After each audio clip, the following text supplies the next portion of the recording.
Okay, writing screenplays is essentially telling a story with pictures. That's all it is.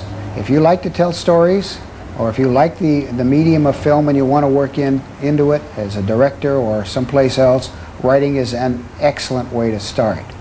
Do you have to want to write rather than eat or sleep? No.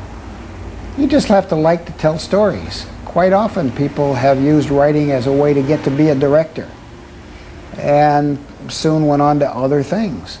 I think if you have a story you want to tell and you want to put it on paper, go ahead and do it. Don't do it just to write. But it's fun. It's also hard work.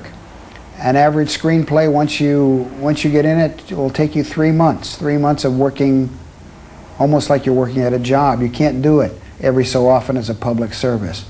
You have to dedicate yourself to writing. That doesn't mean that you want to write as a passion, like you want to save the world or feed the poor or anything like that. No, you don't have to do that. It's good to be involved with what you do, give it your best shot while you're doing it, but it's not the be-all and end-all of everything. At the point you are now when you are writing, yes, you should be serious about it and read books and understand and study, but you know, there's a world out there too. If you just devote yourself to being a writer and think of nothing else, you're going to be a pretty narrow person anyway, because you have to have some experience to bring to your stories. And it's okay to write as a step forward, but you have to, as you know, the play's the thing. You must produce and do your best when you're doing it. That goes for any job you're going to take. If you're a car salesman or a house painter or a cook or anything, you give any job you're at, you give it the best you can. And then you go on, if you have a chance to do something else that interests you more later on, that's fine too. The burning desire to write, well, you'll develop that if you, basically that'll happen as you have some kind of success, as you are pleased with what happens, and the result of it is going to make you want to write some more.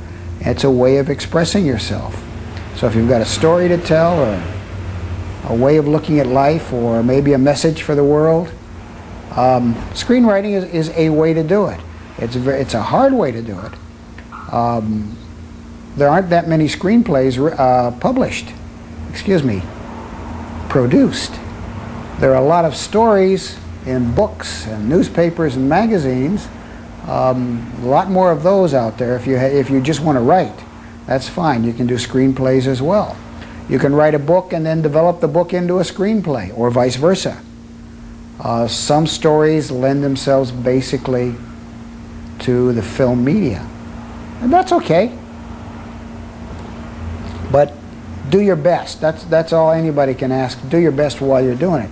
Don't do a halfway job and saying, well, I'm real smart. I'm smarter than those people. I'll just do this, and in the meantime, I'll get to be an actor or a producer or a makeup man or something like that. Give it your best while you're doing it. Nah, it doesn't have to be the burning passion where you sell your sister so you can continue to be a screenwriter. Don't, however, quit your day job until you sell a screenplay. At least get one option, making $30,000 or $40,000 a year.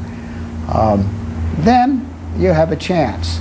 But in the meantime, what you have is a part-time job, a hobby, and a passion, and there's nothing wrong with that. If people collect stamps, that's a passion too. Screenwriting can do it for you, or it can't. I mean, I had a friend who saved up his money, took a year off, and wrote 3 screenplays. Never sold any of them. However, at the end of a year, he took those 3 screenplays, had them typed up, and printed out, and spread around to agents, and as a result, today he's a working screenwriter. None of those 3 screenplays ever sold, but 1 or 2 of them attracted the eye of an agent or a producer, and it got him work. And basically, that's probably what will happen to your early screenplays. The odds are tremendously against them getting produced, but they can lead to other things. They'll lead to a meeting with somebody, and someone will say, what else do you have? Or maybe, can you write this story for me? And it's a stepping stone very often. And then there are those who just want to stay at home and write screenplays. That's a good way to go too. Either way, it's okay. But it's not like giving blood, okay? It's not brain surgery. It's not the most important thing in the world. A brain surgeon is more important. A teacher is more important. But the world needs screenwriters as well. This whole industry that I'm in here needs screenwriters. Without them, I wouldn't be sitting here either. Even though I have tried to be a screenwriter myself with middling results. So having done that, I understand some of the problems that you're going through. So, and once you feel that the script is ready to go out, the thing to do obviously then is to approach Hollywood, the big daunting task. And when you're approaching agents, the thing to do is to have a clear synopsis of the story, because that will help you immeasurably.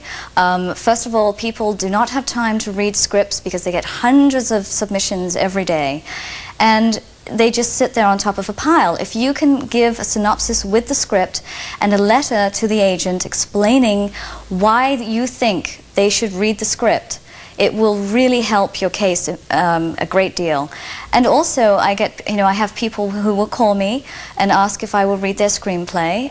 In some cases I will, but mostly it's if I find that on the telephone call they can be very eloquent and very passionate about their material.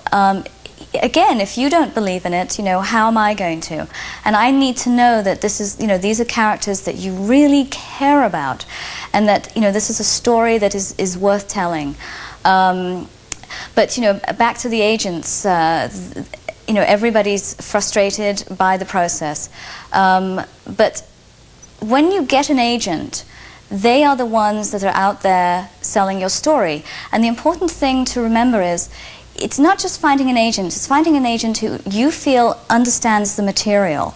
Somebody that you can discuss your ideas with, because you may have written a script and you have maybe 4 or 5 ideas that you would like to write next, but you're not quite sure which is marketable, which you feel has the best appeal to Hollywood, because of course there are trends and phases that Hollywood goes through. We're always looking for romantic comedies, we're always looking for great sci-fi, which is very hard to find. We're always looking for great true stories, dramas, and I think agents usually have their sort of finger on the pulse of what the studios are looking for and what they can actually sell. Of course, we'd all like to write material that we care about and that we have some emotional stake in, but not all the time that's the kind of material that will make a movie or that they can actually get money to finance, because it's either too small, it's not timely, it's a period piece which are terribly expensive and studios tend to shy away from unless you have a big director attached to them. So the agents generally will give you a good guidance as to how they feel the material will be accepted by the community.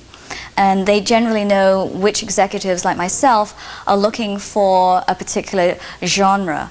Comedy is always very easy to approach a studio with, because comedies are the things that get made the most. But they're also the hardest to write. And that's why there's a few writers who've really cornered the market on those comedies. I think that your agent should also be a guidance to you as far as being very objective about your work. And again, you should be open to listening to criticism and willing to make changes. If you stick by every scene in your script and say, no, I have to keep that scene because this is a great line of dialogue, then you're not ready for the sort of big Hollywood studio system, because believe me, one of the most painful processes in development and getting a movie made is the writer making all the changes that are necessary. And you have to be very willing to work with executives, to work with directors who have, of course, their own vision that they're bringing to your story. And it can be very difficult for some new writers to accept that. But once you learn to let go and listen to other people, it's surprising how a collaborative effort can make a script so much better. Spanish,